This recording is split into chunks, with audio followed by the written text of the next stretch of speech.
DNR at pamahalaan ng Naga City ikinaalarma ang mga ulat na may mga ospital sa lungsod na hindi nagtatapon ng maayos ng kanilang basura. Kunin naman natin ang detalye mula sa aming kasama si Grace Rifama Simando ng Radyo ng Bayan Naga. Grace, marahay na hapon.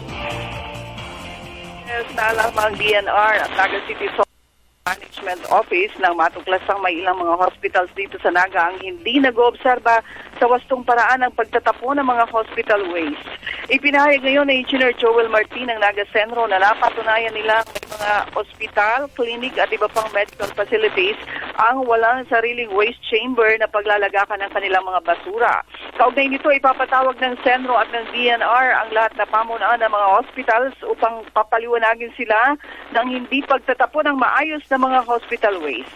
Ayon sa DNR, napakahalagang masettle ang isyong ito dahil ang kalusugan ng mamamayan ang nakataya. Kung basta na lang nakakalat kung saan-saang garbage facilities ang mga hiringgilya at iba pang mga basurang mula sa mga may sakit na pasyente. Radyo ng Bayan Naga, Grace Rifama Simando para sa Telebisyon ng Bayan.